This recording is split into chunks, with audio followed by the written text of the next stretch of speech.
The Strange Case of Dr. Jekyll and Mr. Hyde by Robert Louis Stevenson.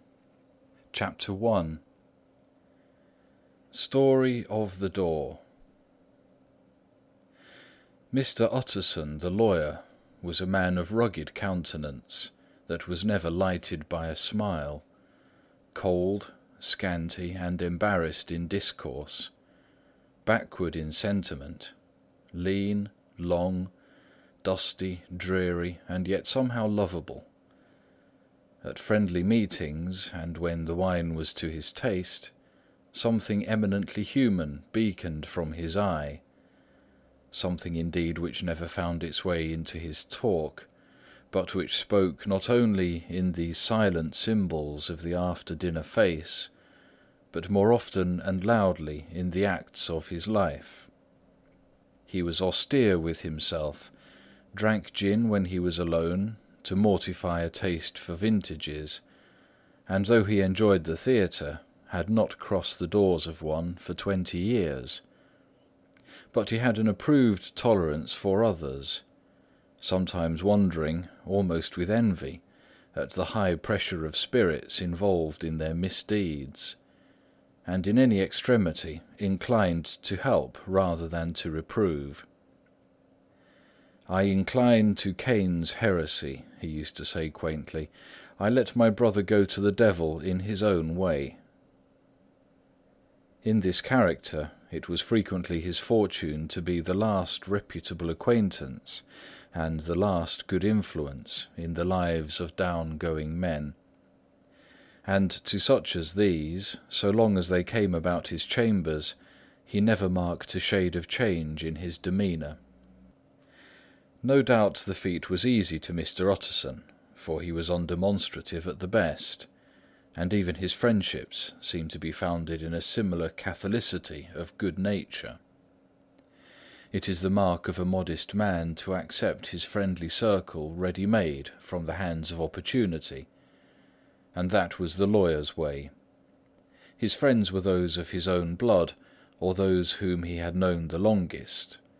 His affections, like ivy, were the growth of time; they implied no aptness in the object.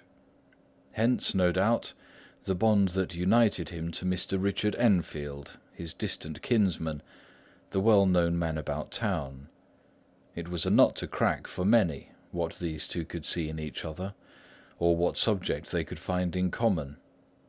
It was reported by those who encountered them in their Sunday walks, that they said nothing, looked singularly dull, and would hail with obvious relief the appearance of a friend. For all that, the two men put the greatest store by these excursions, counted them the chief jewel of each week, and not only set aside occasions of pleasure, but even resisted the calls of business, that they might enjoy them uninterrupted. It chanced on one of these rambles that their way led them down a by-street in a busy quarter of London. The street was small and what is called quiet, but it drove a thriving trade on the weekdays. The inhabitants were all doing well, it seemed, and all emulously hoping to do better still, and laying out the surplus of their gains in coquetry, so that the shop fronts stood along that thoroughfare with an air of invitation, like rows of smiling saleswomen. Even on Sunday, when it veiled its more florid charms and lay comparatively empty of passage, the street shone out in contrast to its dingy neighbourhood, like a fire in a forest. And with its freshly painted shutters, well-polished brasses, and general cleanliness and gaiety of note, instantly caught and pleased the eye of the passenger. 2 doors from one corner, on the left hand going east, the line was broken by the entry of a court, and just at that point a certain sinister block of building thrust forward its gable on the street. It was 2 stories high, showed no window, nothing but a door on the lower story, and a blind forehead of discoloured wall on the upper, and bore in every feature the marks of prolonged and sordid negligence. The door, which was equipped with neither bell nor knocker, was blistered and disdained.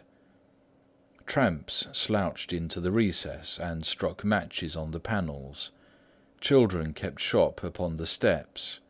The schoolboy had tried his knife on the mouldings, and for close on a generation no one had appeared to drive away these random visitors or to repair their ravages.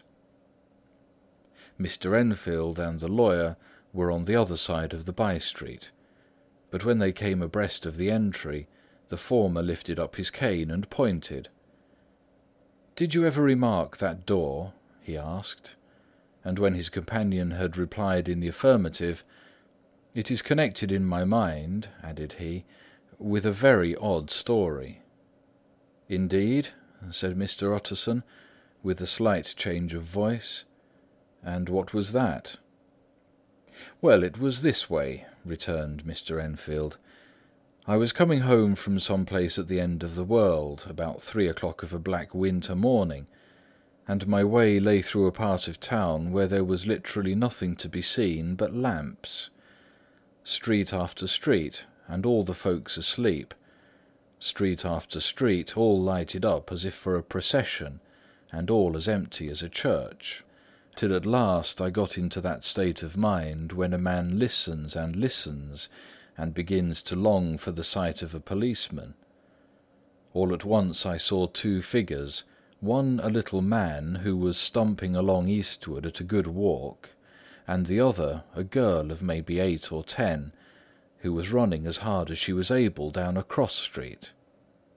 Well, sir, the two ran into one another, naturally enough, at the corner, and then came the horrible part of the thing, for the man trampled calmly over the girl's body and left her screaming on the ground. It sounds nothing to hear, but it was hellish to see. It wasn't like a man, it was like some damned juggernaut. I gave a view hallo, took to my heels, collared my gentleman, and brought him back to where there was already quite a group about the screaming child. He was perfectly cool and made no resistance, but gave me one look so ugly that it brought out the sweat on me like running. The people who'd turned out were the girl's own family, and pretty soon the doctor, for whom she'd been sent, put in his appearance. Well, the child was not much the worse, more frightened, according to the sawbones, and there you might have supposed would be an end to it. But there was one curious circumstance. I had taken a loathing to my gentleman at first sight. So had the child's family, which was only natural. But the doctor's case was what struck me. He was the usual cut-and-dry apothecary, of no particular age and colour, with a strong Edinburgh accent, and about as emotional as a bagpipe. Well, sir, he was like the rest of us. Every time he looked at my prisoner, I saw that Sawbones turn sick and white with the desire to kill him. I knew what was in his mind, just as he knew what was in mine, and killing being out of the question, we did the next best. We told the man we could and would make such a scandal out of this as should make his name stink from one end of London to the other. If he had any friends or any credit, we undertook that he should lose them. And all the time, as we were pitching it in red hot, we were keeping the women off him as best we could, for they were as wild as harpies. I never saw a circle of such hateful faces, and there was the man in the middle, with a kind of black, sneering coolness. Frightened too, I could see that, but carrying it off, sir, really like Satan. "If you choose to make capital out of this accident," said he, "I'm naturally helpless. No gentleman but wishes to avoid a scene," says he. "Name your figure." Well, we screwed him up to £100 for the child's family. He would have clearly liked to stick out, but there was something about the lot of us that meant mischief, and at last he struck. The next thing was to get the money, and where do you think he carried us but to that place with the door? Whipped out a key, went in, and presently came back with the matter of £10 in gold and a cheque for the balance at Coutts. drawn payable to bearer, and signed with a name that I can't mention, though it's one of the points of my story. But it was a name at least very well known and often printed. The figure was stiff, but the signature was good for more than that, if it was only genuine. I took the liberty of pointing out to my gentleman that the whole business looked apocryphal, and that a man does not, in real life, walk into a cellar door at 4 a.m. and come out of it with another man's cheque for close upon £100. But he was quite easy and sneering. "Set your mind at rest," says he. "I will stay with you till the banks open and cash the cheque myself." So we all set off, the doctor and the child's father and our friend and myself, and passed the rest of the night in my chambers. The next day, when we had breakfasted, went in a body to the bank. I gave in the cheque myself, and said I had every reason to believe it was a forgery. Not a bit of it. The cheque was genuine. "Tut, tut," said Mr. Utterson. "I see you feel as I do," said Mr. Enfield. "Yes, it's a bad story, for my man was a fellow that nobody could have to do with, a really damnable man. And the person that drew the cheque is the very pink of the proprieties, celebrated too, and, what makes it worse, one of your fellows who do what they call good. Blackmail, I suppose. An honest man paying through the nose for some of the capers of his youth. Blackmail House is what I call that place with the door, in consequence. Though even that, you know, is far from explaining all," he added, and with the words fell into a vein of musing. From this he was recalled by Mr. Utterson asking rather suddenly, "And you don't know if the drawer of the cheque lives there?" "A likely place, isn't it?" returned Mr. Enfield.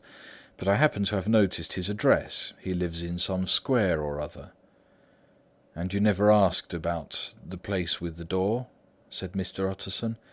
"No, sir, I had a delicacy," was the reply. "I feel very strongly about putting questions. It partakes too much of the style of the Day of Judgment. You start a question, and it's like starting a stone.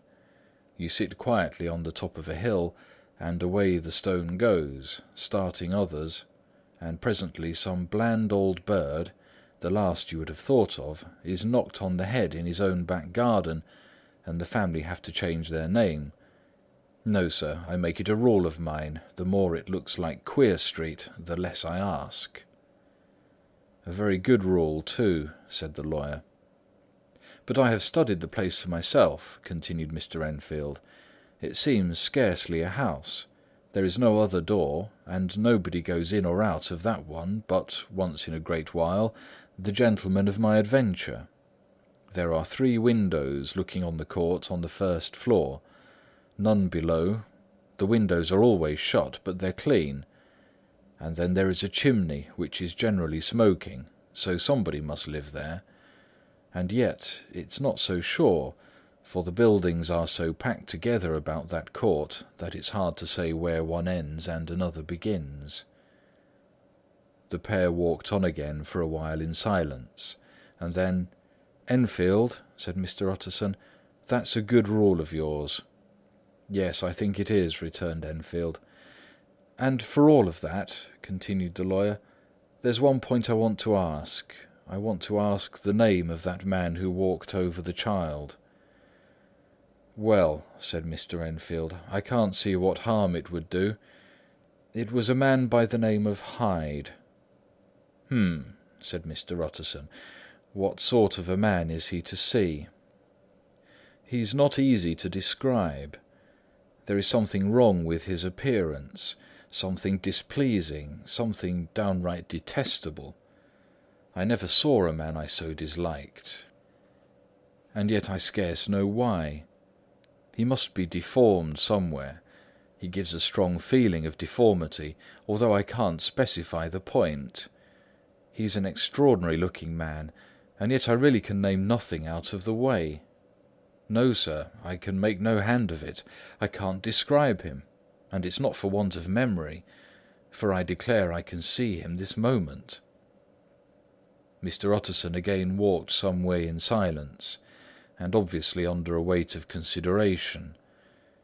"You are sure he used a key?" he inquired at last. "My dear sir," began Enfield, surprised out of himself. "Yes, I know," said Utterson. "I know it must seem strange. The fact is, if I do not ask you the name of the other party, it is because I know it already. You see, Richard, your tale has gone home. If you have been inexact in any point, you had better correct it." "I think you might have warned me," returned the other, with a touch of sullenness. "But I've been pedantically exact, as you call it. The fellow had a key, and what's more, he has it still. I saw him use it not a week ago." Mr. Utterson sighed deeply, but said never a word, and the young man presently resumed. "Here is another lesson to say nothing," said he. "I'm ashamed of my long tongue. Let us make a bargain never to refer to this again." "With all my heart," said the lawyer.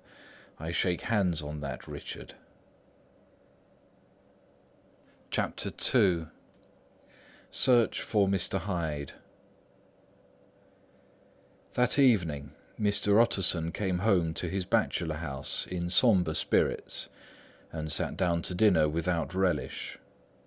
It was his custom of a Sunday, when his meal was over, to sit close by the fire, a volume of some dry divinity on his reading desk, until the clock of the neighbouring church rang out the hour of 12, when he would go soberly and gratefully to bed.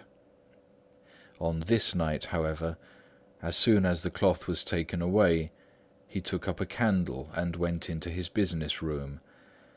There he opened his safe, took from the most private part of it a document endorsed on the envelope as Dr. Jekyll's will, and sat down with a clouded brow to study its contents.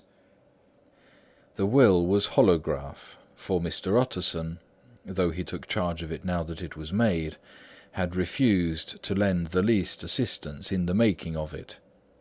It provided not only that, in the case of the decease of Henry Jekyll, M.D., D.C.L., L.L.D., F.R.S., etc., all his possessions were to pass into the hands of his friend and benefactor, Edward Hyde, but that in case of Dr. Jekyll's disappearance or unexplained absence for any period exceeding 3 calendar months, the said Edward Hyde should step into the said Henry Jekyll's shoes, without further delay, and free from any burden or obligation, beyond the payment of a few small sums to the members of the doctor's household.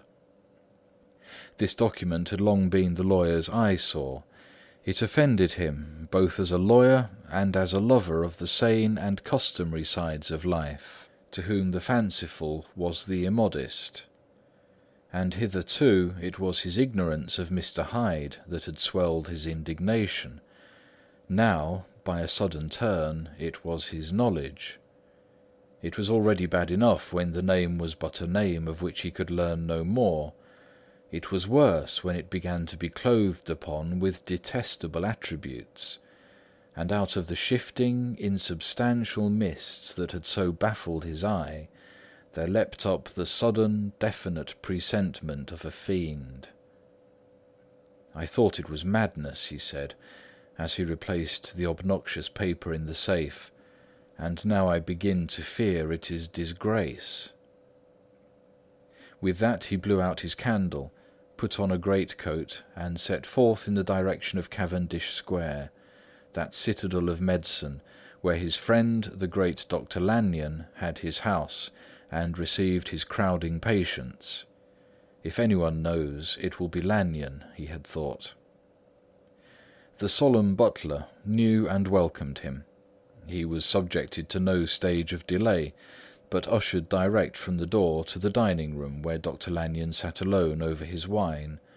He was a hearty, healthy, dapper, red-faced gentleman, with a shock of hair prematurely white, and a boisterous and decided manner. At sight of Mr. Utterson, he sprang up from his chair and welcomed him with both hands.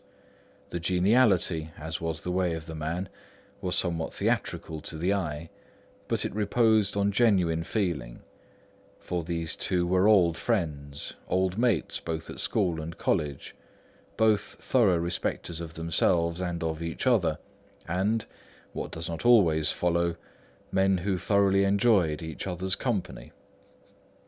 After a little rambling talk, the lawyer led up to the subject which so disagreeably preoccupied his mind. "I suppose, Lanyon," he said, "you and I must be the two oldest friends that Henry Jekyll has." "I wish the friends were younger," chuckled Dr. Lanyon, "but I suppose we are. And what of that? I see little of him now." "Indeed?" said Utterson. "I thought you had a bond of common interest." "We had," was the reply, "but it is more than 10 years since Henry Jekyll became too fanciful for me. He began to go wrong in the mind, and though of course I continue to take an interest in him, for old sake's sake, as they say, I see and have seen devilish little of the man. Such unscientific balderdash," added the doctor, flushing suddenly purple, "would have estranged Damon and Pythias." This little spirit of temper was somewhat of a relief to Mr. Utterson. They have only differed on some point of science, he thought, and being a man of no scientific passions, except in the matter of conveyancing, he even added, "It is nothing worse than that." He gave his friend a few seconds to recover his composure, and then approached the question he had come to put. "Did you ever come across a protégé of his, one Hyde?" he asked. "Hyde?" repeated Lanyon. "No, never heard of him. Since my time." That was the amount of information that the lawyer carried back with him to the great dark bed on which he tossed to and fro, until the small hours of the morning began to grow large. It was a night of little ease to his toiling mind, toiling in mere darkness and besieged by questions. 6 o'clock struck on the bells of the church that was so conveniently near to Mr. Utterson's dwelling, and still he was digging at the problem. Hitherto it had touched him on the intellectual side alone, but now his imagination also was engaged, or rather enslaved, and as he lay and tossed in the gross darkness of the night and the curtained room, Mr. Enfield's tale went by before his mind in a scroll of lighted pictures. He would be aware of the great field of lamps of a nocturnal city, then of the figure of a man walking swiftly, then of a child running from the doctor's, and then these met, and that human juggernaut trod the child down and passed on regardless of her screams. Or else he would see a room in a rich house where his friend lay asleep, dreaming and smiling at his dreams, and then the door of that room would be opened, the curtains of the bed plucked apart, the sleeper recalled, and lo, there would stand by his side a figure to whom power was given, and even at that dead hour he must rise and do its bidding.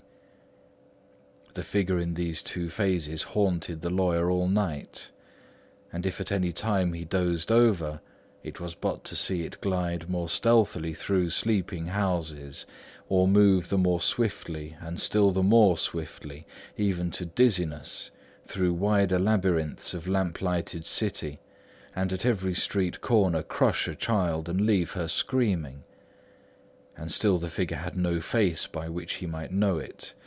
Even in his dreams it had no face, or one that baffled him and melted before his eyes.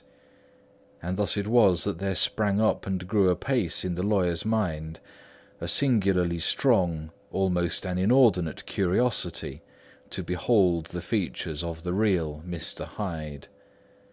If he could but once set his eyes on him, he thought the mystery would lighten and perhaps roll away altogether, as was the habit of mysterious things when well examined.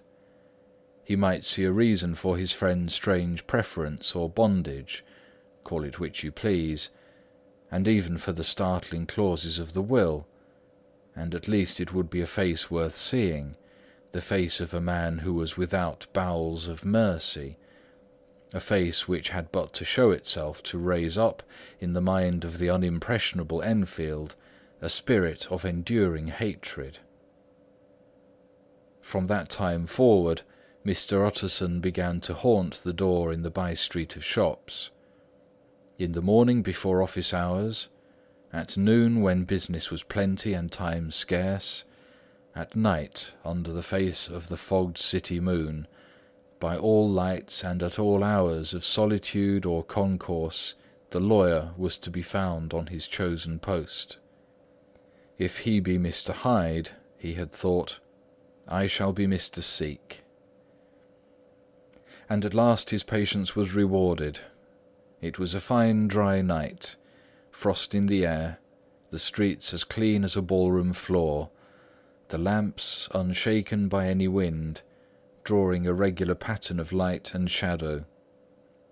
By 10 o'clock, when the shops were closed, the by-street was very solitary, and, in spite of the low growl of London from all around, very silent. Small sounds carried far. Domestic sounds out of the houses were clearly audible on either side of the roadway, and the rumour of the approach of any passenger preceded him by a long time. Mr. Utterson had been some minutes at his post, when he was aware of an odd, light footstep drawing near.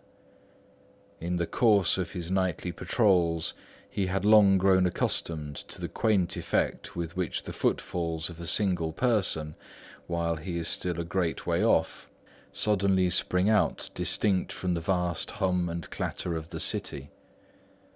Yet his attention had never before been so sharply and decisively arrested, and it was with a strong superstitious prevision of success that he withdrew into the entry of the court. The steps drew swiftly nearer, and swelled out suddenly louder as they turned the end of the street. The lawyer, looking forth from the entry, could soon see what manner of man he had to deal with. He was small and very plainly dressed, and the look of him, even at that distance, went somehow strongly against the watcher's inclination. But he made straight for the door, crossing the roadway to save time, and as he came he drew a key from his pocket like one approaching home.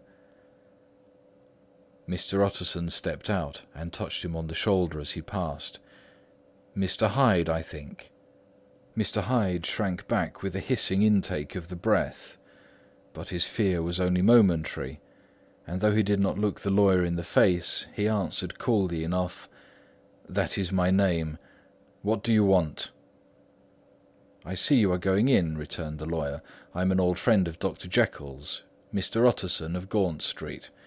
You must have heard my name, and meeting you so conveniently, I thought you might admit me." "You will not find Dr. Jekyll. He is from home," replied Mr. Hyde, blowing in the key.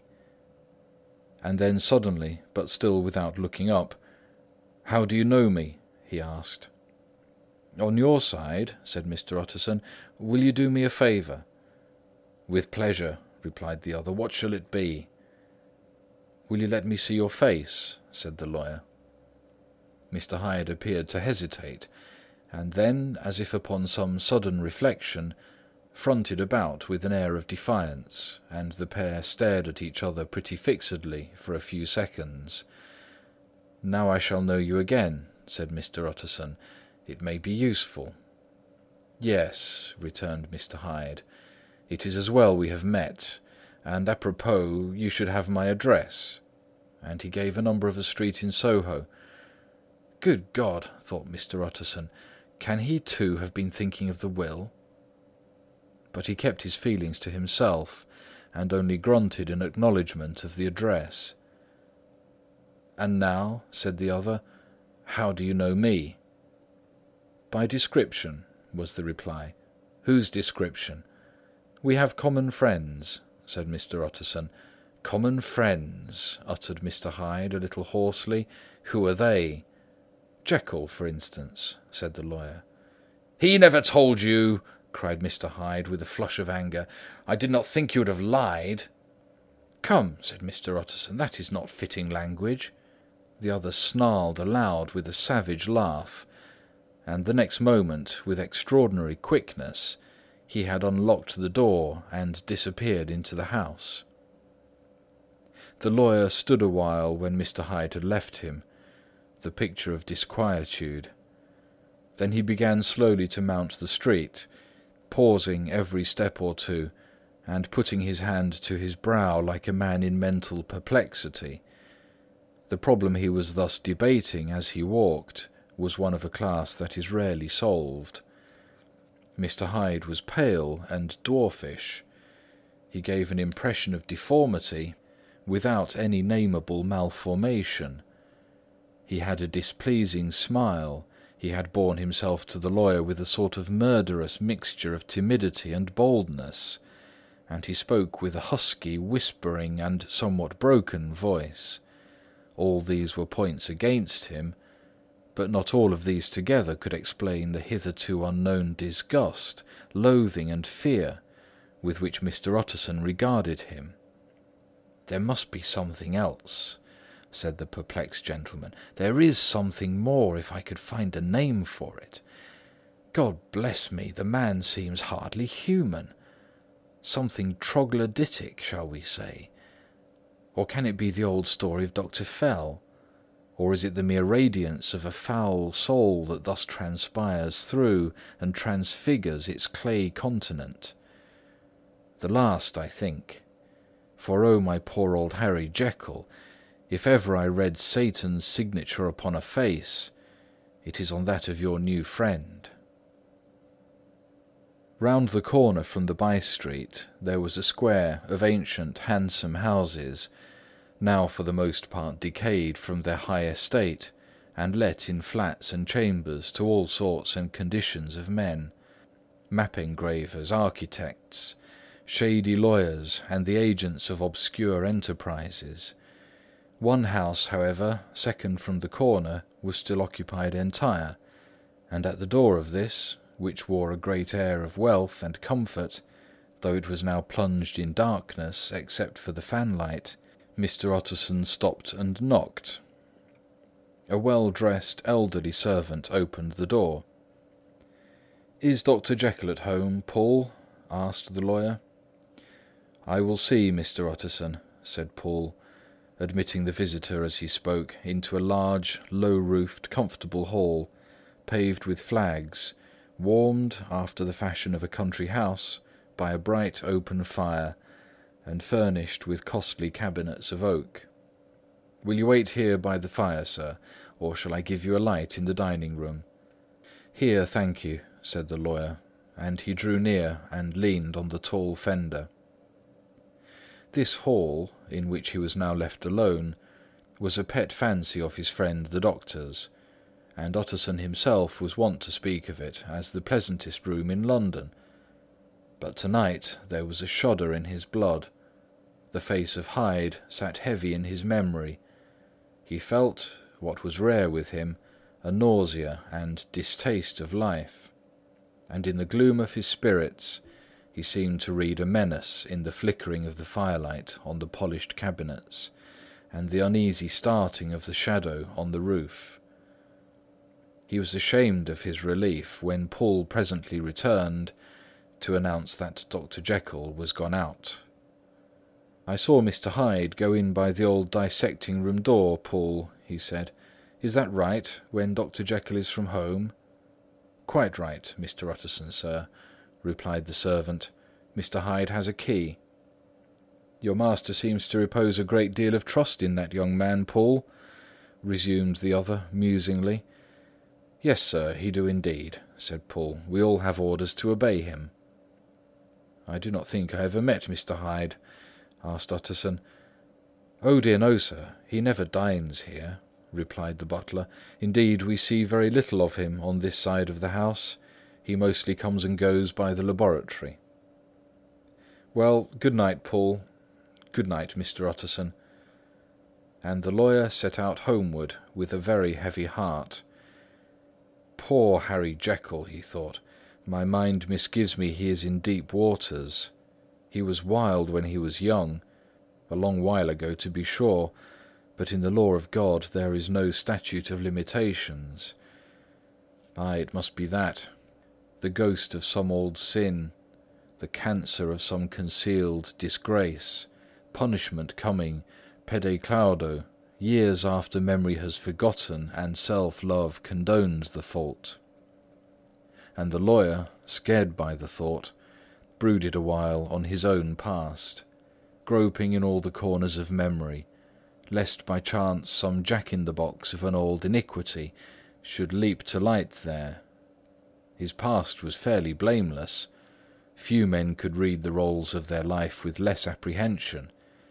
Yet he was humbled to the dust by the many ill things he had done, and raised up again into a sober and fearful gratitude by the many that he had come so near to doing, yet avoided. And then by a return on his former subject, he conceived a spark of hope. This Mr. Hyde, if he were studied, thought he, must have secrets of his own, black secrets by the look of him, secrets compared to which poor Jekyll's worst would be like sunshine. Things cannot continue as they are. It turns me cold to think of this creature stealing like a thief to Harry's bedside. Poor Harry, what awakening! And the danger of it. For if this Hyde suspects the existence of the will, he may grow impatient to inherit. Ay, I must put my shoulder to the wheel, if Jekyll will but let me, he added. If Jekyll will only let me. For once more he saw before his mind's eye, as clear as a transparency, the strange clauses of the will. Chapter 3. Dr. Jekyll was quite at ease.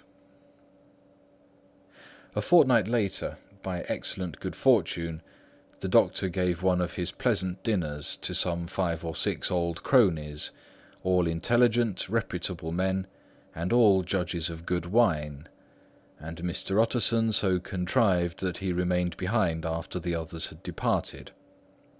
This was no new arrangement, but a thing that had befallen many scores of times.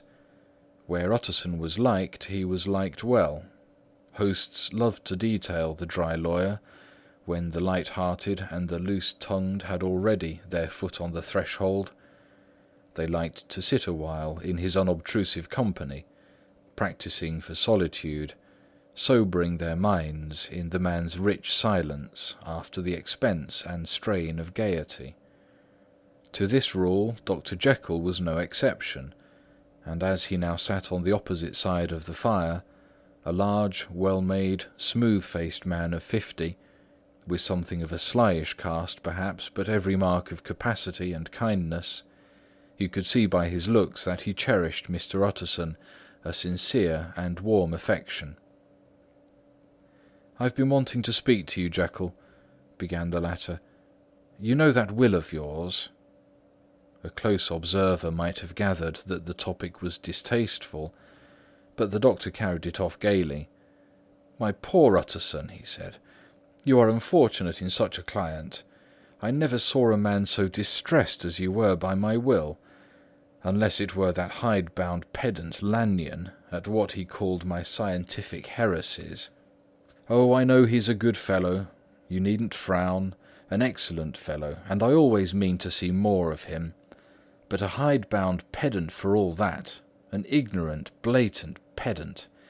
I was never more disappointed in any man than Lanyon." "You know I never approved of it," pursued Utterson, ruthlessly disregarding the fresh topic. "My will? Yes, certainly, I know that," said the doctor, a trifle sharply. "You told me so." "Well, I tell you so again," continued the lawyer. "I have been learning something of young Hyde." The large, handsome face of Dr. Jekyll grew pale to the very lips, and there came a blackness about his eyes. "I do not care to hear more," said he. "This is a matter I thought we had agreed to stop." "What I heard was abominable," said Utterson. "It can make no change. You do not understand my position," returned the doctor, with a certain incoherency of manner. "I'm painfully situated, Utterson. My position is a very strange one. It is one of those affairs that cannot be mended by talking." "Jekyll," said Utterson, "you know me. I'm a man to be trusted. Make a clean breast of this in confidence, and I make no doubt I can get you out of it." "My good Utterson," said the doctor, "this is very good of you. This is downright good of you, and I cannot find words to thank you in. I believe you fully. I would trust you before any man alive, aye, before myself, if I could make the choice. But indeed it isn't what you fancy. It is not so bad as that, and just to put your good heart at rest, I will tell you one thing. The moment I choose, I can be rid of Mr. Hyde. I give you my hand upon that, and I thank you again and again. And I will just add one little word, Utterson, that I'm sure you'll take in good part. This is a private matter, and I beg of you to let it sleep." Utterson reflected a little, looking in the fire. "I have no doubt you are perfectly right," he said at last, getting to his feet. "Well, but since we have touched upon the business, and for the last time, I hope," continued the doctor, "there is one point I should like you to understand. I have really a very great interest in poor Hyde. I know you have seen him. He told me so, and I fear he was rude. But I do sincerely take a very great interest in that young man. And if I am taken away, Utterson, I wish you to promise me that you will bear with him and get his rights for him. I think you would, if you knew all, and it would be a weight off my mind if you would promise." "I can't promise that I shall ever like him," said the lawyer. "I don't ask that," pleaded Jekyll, laying his hand upon the other's arm. "I ask only for justice. I only ask you to help him for my sake, when I am no longer here." Utterson heaved an irrepressible sigh. "Well," he said, "I promise." The end of chapter 3. Chapters 4 to 7. Chapter 4. The Carew Murder Case. Nearly a year later, in the month of October 18-something, London was startled by a crime of singular ferocity, and rendered all the more notable by the high position of the victim. The details were few and startling. A maidservant living alone in a house not far from the river had gone upstairs to bed about 11. Although a fog rolled over the city in the small hours, the early part of the night was cloudless, and the lane, which the maid's window overlooked, was brilliantly lit by the full moon.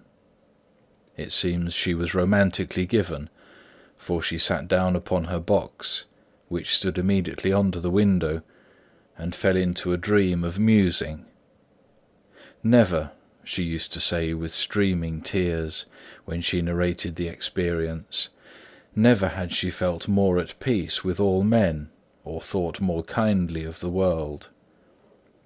And as she so sat, she became aware of an aged and beautiful gentleman with white hair, drawing near along the lane, and advancing to meet him, another and very small gentleman, to whom at first she paid less attention.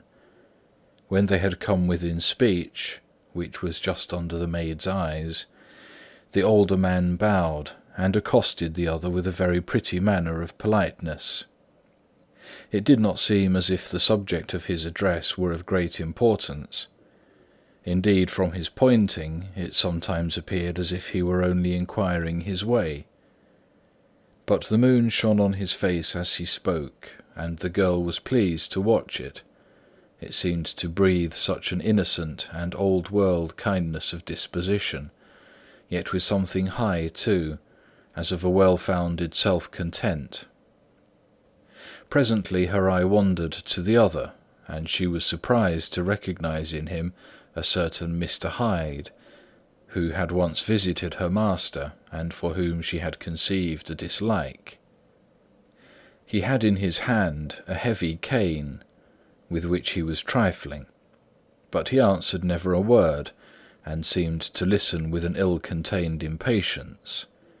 Then all of a sudden he broke out in a great flame of anger, stamping with his foot, brandishing the cane, and carrying on, as the maid described it, like a madman. The old gentleman took a step back, with the air of one very much surprised and a trifle hurt, and at that Mr. Hyde broke out of all bounds, and clubbed him to the earth. And next moment, with ape-like fury, he was trampling his victim under foot, and hailing down a storm of blows, under which the bones were audibly shattered, and the body jumped upon the roadway. At the horror of these sights and sounds, the maid fainted. It was 2:00 when she came to herself and called for the police. The murderer was gone long ago, but there lay his victim in the middle of the lane, incredibly mangled. The stick with which the deed had been done, although it was of some rare and very tough and heavy wood, had broken in the middle under the stress of this insensate cruelty, and one splintered half had rolled in the neighbouring gutter. The other, without doubt, had been carried away by the murderer. A purse and a gold watch were found upon the victim, but no cards or papers, except a sealed and stamped envelope, which he had been probably carrying to the post, and which bore the name and address of Mr. Utterson. This was brought to the lawyer the next morning, before he was out of bed, and he had no sooner seen it and been told the circumstances than he shot out a solemn lip. "I shall say nothing till I have seen the body," said he. "This may be very serious. Have the kindness to wait while I dress." And with the same grave countenance he hurried through his breakfast and drove to the police station, whither the body had been carried. As soon as he came into the cell, he nodded.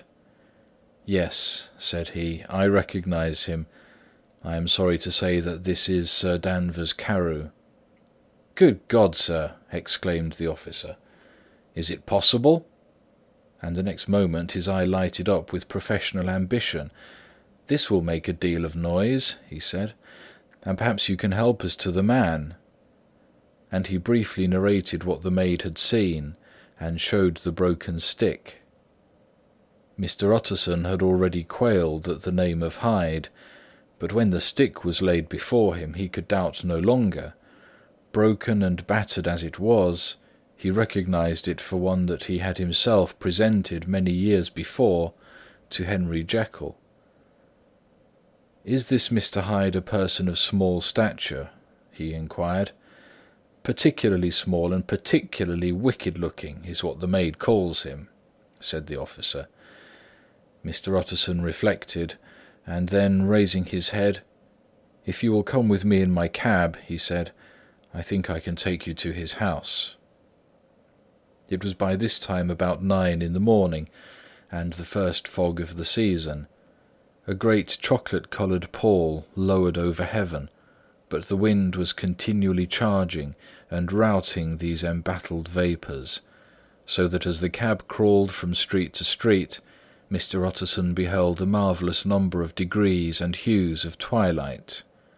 For here it would be dark like the back end of evening, and there would be a glow of a rich lurid brown, like the light of some strange conflagration, and here, for a moment, the fog would be quite broken up, and a haggard shaft of daylight would glance in between the swirling wreaths.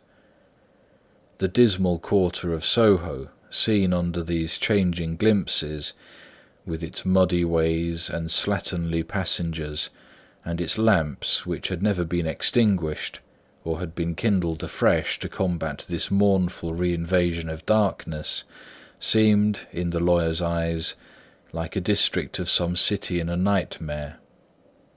The thoughts of his mind, besides, were of the gloomiest dye, and when he glanced at the companion of his drive, he was conscious of some touch of that terror of the law and the law's officers which may at times assail the most honest. As the cab drew up before the address indicated, the fog lifted a little and showed him a dingy street, a gin palace, a low French eating-house, a shop for the retail of penny numbers and twopenny salads, many ragged children huddled in the doorways, and many women of many different nationalities passing out key in hand to have a morning glass; and the next moment the fog settled down again upon that part, as brown as umber, and cut him off from his blackguardly surroundings. This was the home of Henry Jekyll's favourite, of a man who was heir to 250,000 sterling. An ivory-faced and silvery-haired old woman opened the door. She had an evil face, smoothed by hypocrisy, but her manners were excellent. Yes, she said, this was Mr. Hyde's, but he was not at home. He had been in that night very late, but had gone away again in less than an hour. There was nothing strange in that. His habits were very irregular, and he was often absent. For instance, it was nearly 2 months since she had seen him till yesterday. "Very well, then. We wish to see his rooms," said the lawyer. And when the woman began to declare it was impossible, "I had better tell you who this person is," he added. "This is Inspector Newcomen of Scotland Yard." A flash of odious joy appeared upon the woman's face. "Ah," said she, "he's in trouble. What has he done?" Mr. Utterson and the inspector exchanged glances. "He don't seem a very popular character," observed the latter. "And now, my good woman, just let me and this gentleman have a look about us." In the whole extent of the house, which but for the old woman remained otherwise empty, Mr. Hyde had only used a couple of rooms, but these were furnished with luxury and good taste.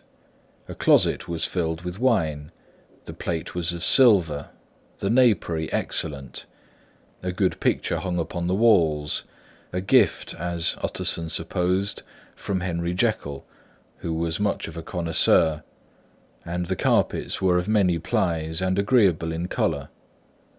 At this moment, however, the rooms bore every mark of having been recently and hurriedly ransacked. Clothes lay about the floor, with their pockets inside out. Lock-fast drawers stood open, and on the hearth there lay a pile of grey ashes, as though many papers had been burned. From these embers the inspector disinterred the butt end of a green cheque-book, which had resisted the action of the fire. The other half of the stick was found behind the door, and as this clinched his suspicions, the officer declared himself delighted. A visit to the bank, where several £1,000s were found to be lying to the murderer's credit, completed his gratification. "You may depend on it, sir," he told Mr. Utterson, "I have him in my hand. He must have lost his head, or he would never have left the stick, or, above all, burned the cheque-book. Why, money's life to the man. We have nothing to do but wait for him at the bank, and get out the handbills." This last, however, was not so easy of accomplishment, for Mr. Hyde had numbered few familiars. Even the master of the servant-maid had only seen him twice. His family could nowhere be traced. He had never been photographed, and the few who could describe him differed widely, as common observers will. Only on one point were they agreed, and that was the haunting sense of unexpressed deformity with which the fugitive impressed his beholders. Chapter 5. Incident of the Letter. It was late in the afternoon when Mr. Utterson found his way to Dr. Jekyll's door, where he was at once admitted by Poole, and carried down by the kitchen offices and across a yard, which had once been a garden, to the building which was indifferently known as the laboratory or the dissecting rooms. The doctor had bought the house from the heirs of a celebrated surgeon, and his own tastes being rather chemical than anatomical, had changed the destination of the block at the bottom of the garden. It was the first time that the lawyer had been received in that part of his friend's quarters, and he eyed the dingy windowless structure with curiosity, and gazed round with a distasteful sense of strangeness as he crossed the theatre, once crowded with eager students and now lying gaunt and silent, the tables laden with chemical apparatus, the floor strewn with crates and littered with packing straw, and the light falling dimly through the foggy cupola. At the further end, a flight of stairs mounted to a door covered with red baize, and through this Mr. Utterson was at last received into the doctor's cabinet. It was a large room, fitted round with glass presses, furnished, among other things, with a cheval glass and a business table, and looking out upon the court by 3 dusty windows barred with iron. The fire burned in the grate, a lamp was set lighted on the chimney shelf, for even in the houses the fog began to lie thickly, and there, close up to the warmth, sat Dr. Jekyll, looking deadly sick. He did not rise to meet his visitor, but held out a cold hand and bade him welcome in a changed voice. "And now," said Mr. Utterson, as soon as Poole had left them, "you have heard the news?" The doctor shuddered. "They were crying it in the square," he said. "I heard them in my dining room." "One word," said the lawyer. "Carew was my client, but so are you, and I want to know what I am doing. You have not been mad enough to hide this fellow." "Utterson, I swear to God," cried the doctor, "I swear to God, I will never set eyes on him again. I bind my honour to you that I am done with him in this world. It is all at an end. And indeed he does not want my help. You do not know him as I do. He is safe, he is quite safe. Mark my words, he will never more be heard of." The lawyer listened gloomily. He did not like his friend's feverish manner. "You seem pretty sure of him," he said, "and for your sake I hope you may be right. If it came to a trial, your name might appear." "I am quite sure of him," replied Jekyll. "I have grounds for certainty that I cannot share with anyone. But there is one thing of which you may advise me. I have received a letter, and I am at a loss whether I should show it to the police. I should like to leave it in your hands, Utterson. You would judge wisely, I am sure. I have so great a trust in you." "You fear, I suppose, that it might lead to his detection?" asked the lawyer. "No," said the other. "I cannot say that I care what becomes of Hyde. I am quite done with him. I was thinking of my own character, which this hateful business has rather exposed." Utterson ruminated a while. He was surprised at his friend's selfishness, and yet relieved by it. "Well," said he at last, "let me see the letter." The letter was written in an old upright hand, and signed Edward Hyde, and it signified, briefly enough, that the writer's benefactor, Dr. Jekyll, whom he had long so unworthily repaid for 1,000 generosities, need labour under no alarm for his safety, as he had means of escape on which he placed a sure dependence. The lawyer liked this letter well enough. It put a better colour on the intimacy than he had looked for, and he blamed himself for some of his past suspicions.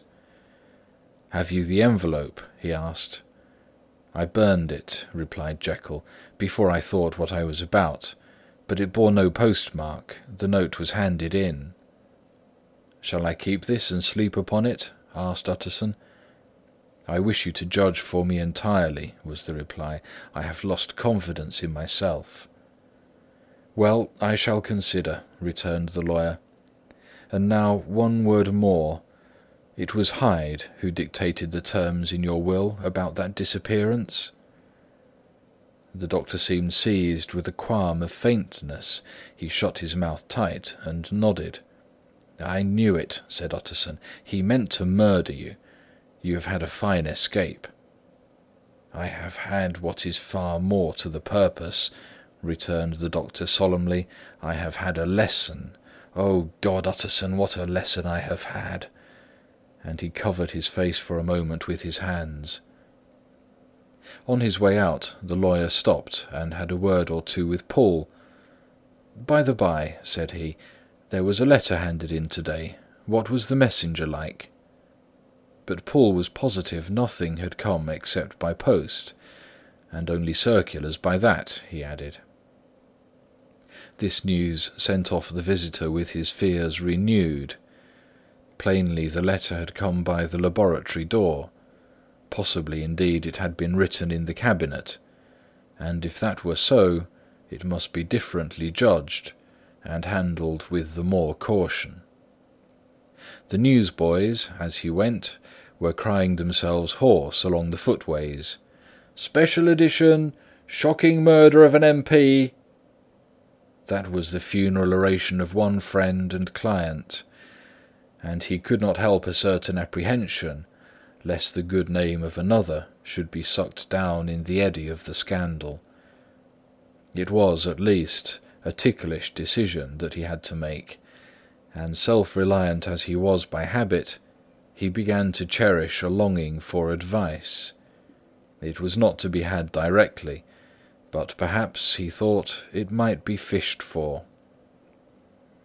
Presently after, he sat on one side of his own hearth, with Mr. Guest, his head clerk, upon the other, and midway between, at a nicely calculated distance from the fire, a bottle of a particular old wine that had long dwelt unsunned in the foundations of his house. The fog still slept on the wing above the drowned city, where the lamps glimmered like carbuncles, and through the muffle and smother of these fallen clouds, the procession of the town's life was still rolling in through the great arteries, with a sound as of a mighty wind.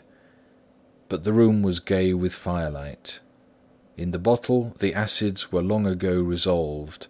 The imperial dye had softened with time, as the colour grows richer in stained windows, and the glow of hot autumn afternoons on hillside vineyards was ready to be set free and to disperse the fogs of London. Insensibly the lawyer melted. There was no man from whom he kept fewer secrets than Mr. Guest, and he was not always sure that he kept as many as he meant. Guest had often been on business to the doctor's. He knew Poole. He could scarcely have failed to hear of Mr. Hyde's familiarity about the house. He might draw conclusions. Was it not as well, then, that he should see a letter which put that mystery to rights? And above all, since Guest, being a great student and critic of handwriting, would consider the step natural and obliging. The clerk, besides, was a man of counsel. He would scarce read so strange a document without dropping a remark, and by that remark Mr. Utterson might shape his future course. "This is a sad business about Sir Danvers," he said.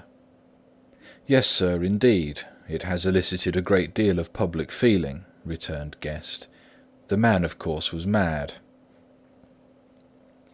"I should like to hear your views on that," replied Utterson. "I have a document here in his handwriting. It is between ourselves, for I scarce knew what to do about it. It is an ugly business at the best. But there it is, quite in your way, a murderer's autograph." Guest's eyes brightened, and he sat down at once and studied it with passion. "No, sir," he said, "not mad. But it is an odd hand." "And by all accounts a very odd writer," added the lawyer. Just then the servant entered with a note. "Is that from Dr. Jekyll, sir?" inquired the clerk. "I thought I knew the writing. Anything private, Mr. Utterson?" Only an invitation to dinner. Why, do you want to see it?" "One moment. I thank you, sir." And the clerk laid the 2 sheets of paper alongside, and sedulously compared their contents. "Thank you, sir," he said at last, returning both. "It's a very interesting autograph." There was a pause, during which Mr. Utterson struggled with himself. "Why did you compare them, Guest?" he inquired suddenly.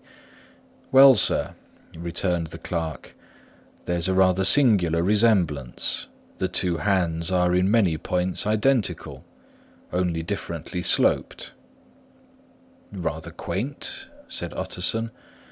"It is, as you say, rather quaint," returned Guest. "I wouldn't speak of this note, you know," said the master. "No, sir," said the clerk, "I understand." But no sooner was Mr. Utterson alone that night than he locked the note into his safe, where it reposed from that time forward. "What," he thought, "Henry Jekyll forge for a murderer!" And his blood ran cold in his veins. Chapter 6. Remarkable Incident of Dr. Lanyon. Time ran on. Thousands of pounds were offered in reward, for the death of Sir Danvers was resented as a public injury. But Mr. Hyde had disappeared out of the ken of the police as though he had never existed. Much of his past was unearthed, indeed, and all disreputable.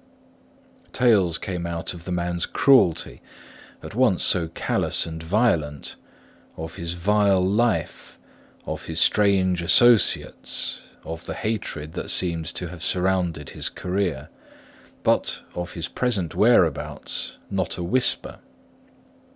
From the time he had left the house in Soho on the morning of the murder, he was simply blotted out, and gradually, as time drew on, Mr. Utterson began to recover from the hotness of his alarm, and to grow more at quiet with himself. The death of Sir Danvers was, to his way of thinking, more than paid for by the disappearance of Mr. Hyde. Now that that evil influence had been withdrawn, a new life began for Dr. Jekyll. He came out of his seclusion, renewed relations with his friends, became once more their familiar guest and entertainer, and whilst he had always been known for charities, he was now no less distinguished for religion. He was busy, he was much in the open air, he did good, his face seemed to open and brighten, as if with an inward consciousness of service, and for more than 2 months the doctor was at peace. On the 8th of January, Utterson had dined at the doctor's with a small party. Lanyon had been there, and the face of the host had looked from one to the other, as in the old days when the trio were inseparable friends. On the 12th, and again on the 14th, the door was shut against the lawyer. The doctor was confined to the house, Poole said, and saw no one. On the 15th he tried again, and was again refused, and having now been used for the last 2 months to see his friend almost daily, he found this return of solitude to weigh upon his spirits. The 5th night he had in Guest to dine with him, and the 6th he betook himself to Dr. Lanyon's. There at least he was not denied admittance, but when he came in he was shocked at the change which had taken place in the doctor's appearance. He had his death warrant written legibly upon his face. The rosy man had grown pale, his flesh had fallen away, he was visibly balder and older, and yet it was not so much these tokens of a swift physical decay that arrested the lawyer's notice, as a look in the eye and quality of manner that seemed to testify to some deep-seated terror of the mind. It was unlikely that the doctor should fear death, and yet that was what Utterson was tempted to suspect. Yes, he thought, he is a doctor, he must know his own state, and that his days are counted, and the knowledge is more than he can bear. And yet when Utterson remarked on his ill looks, it was with an air of great firmness that Lanyon declared himself a doomed man. "I have had a shock," he said, "and I shall never recover.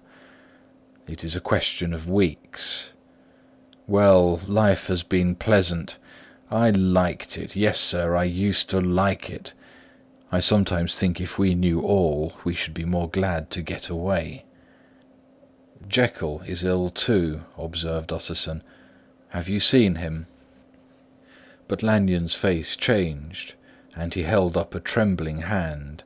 "I wish to see or hear no more of Dr. Jekyll," he said in a loud, unsteady voice. "I am quite done with that person, and I beg that you will spare me any allusion to one whom I regard as dead." "Tut, tut," said Mr. Utterson, and then after a considerable pause, "Can't I do anything?" he inquired. "We are three very old friends, Lanyon. We shall not live to make others." "Nothing can be done," returned Lanyon. "Ask himself."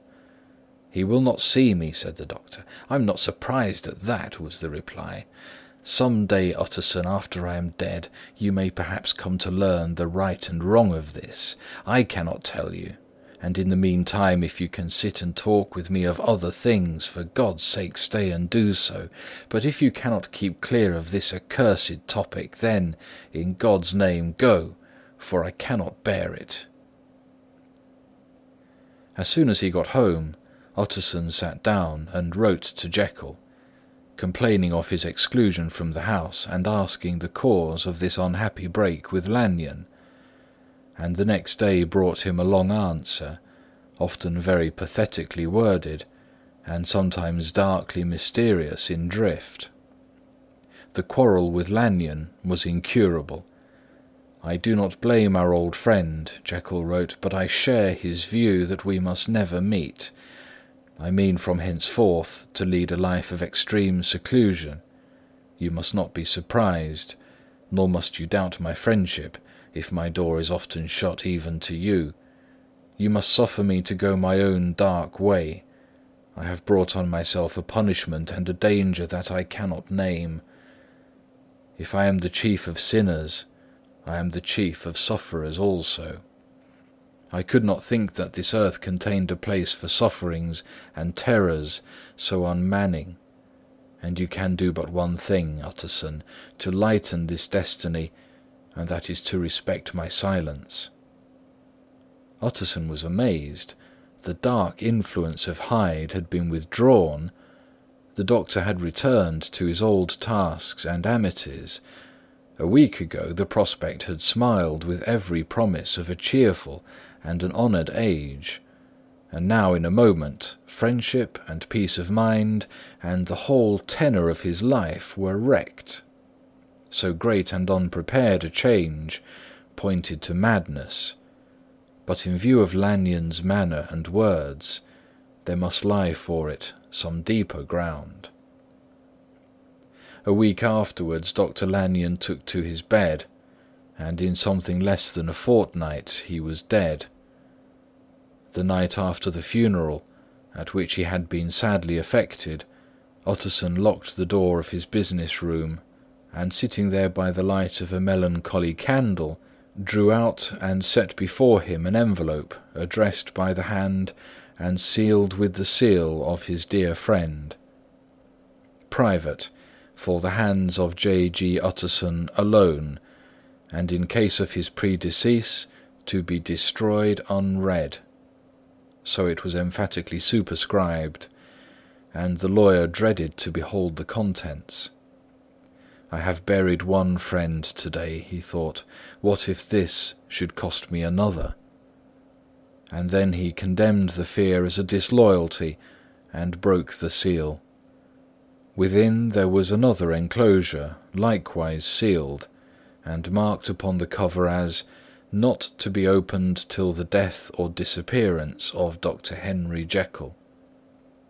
Utterson could not trust his eyes. Yes, it was disappearance. Here again, as in the mad will which he had long ago restored to its author, here again were the idea of a disappearance, and the name of Henry Jekyll bracketed. But in the will, that idea had sprung from the sinister suggestion of the man Hyde.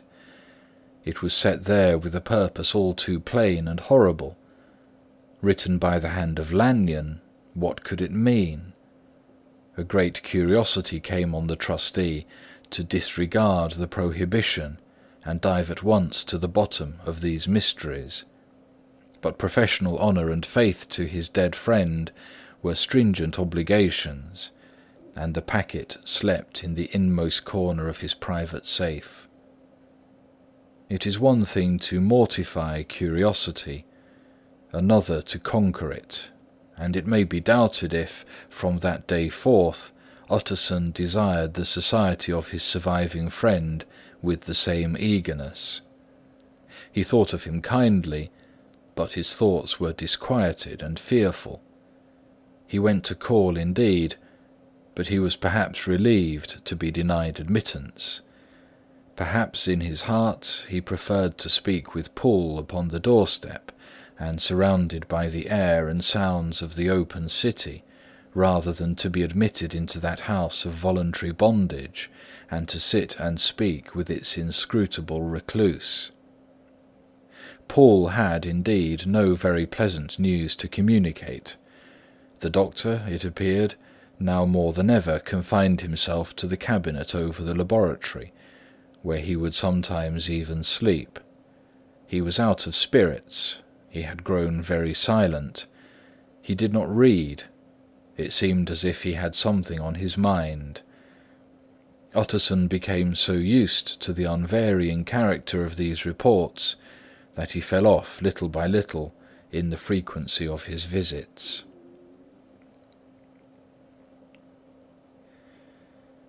Chapter 7. Incident at the Window. It chanced on Sunday, when Mr. Utterson was on his usual walk with Mr. Enfield, that their way lay once again through the by-street, and that when they came in front of the door, both stopped to gaze at it. "Well," said Enfield, "that story's at an end at least. We shall never see more of Mr. Hyde." "I hope not," said Utterson. "Did I ever tell you that I once saw him, and shared your feeling of repulsion?" "It was impossible to do the one without the other," returned Enfield. "And by the way, what an ass you must have thought me, not to know that this was a back way to Dr. Jekyll's. It was partly your own fault that I found out, even when I did." "So you found it out, did you?" said Utterson. "But if that be so, we may step into the court and take a look at the windows. To tell you the truth, I am uneasy about poor Jekyll, and even outside I feel as if the presence of a friend might do him good." The court was very cool and a little damp, and full of premature twilight, although the sky, high up overhead, was still bright with sunset. The middle one of the three windows was halfway open, and sitting close beside it, taking the air with an infinite sadness of mien, like some disconsolate prisoner, Utterson saw Dr. Jekyll. "What, Jekyll!" he cried. "I trust you are better?" "I am very low, Utterson," replied the doctor drearily. "Very low. It will not last long, thank God." "You stay too much indoors," said the lawyer. "You should be out, whipping up the circulation like Mr. Enfield and me. This is my cousin, Mr. Enfield, Dr. Jekyll. Come now, get your hat and take a quick turn with us." "You are very good," sighed the other. "I should like to very much, but no, it is quite impossible. I dare not. But indeed, Utterson, I am very glad to see you. This is really a great pleasure. I would ask you and Mr. Enfield up, but the place is really not fit." "Why then," said the lawyer, good-naturedly, "the best thing we can do is to stay down here and speak with you from where we are." "That is just what I was about to venture to propose," returned the doctor with a smile. But the words were hardly uttered before the smile was struck out of his face, and succeeded by an expression of such abject terror and despair as froze the very blood of the two gentlemen below. They saw it but for a glimpse, for the window was instantly thrust down, but that glimpse had been sufficient, and they turned and left the court without a word. In silence too they traversed the by-street, and it was not until they had come into a neighbouring thoroughfare, where even upon a Sunday there were still some stirrings of life, that Mr. Utterson at last turned and looked at his companion. They were both pale, and there was an answering horror in their eyes. "God forgive us! God forgive us!" said Mr. Utterson. But Mr. Enfield only nodded his head very seriously, and walked on once more in silence. End of chapter 7.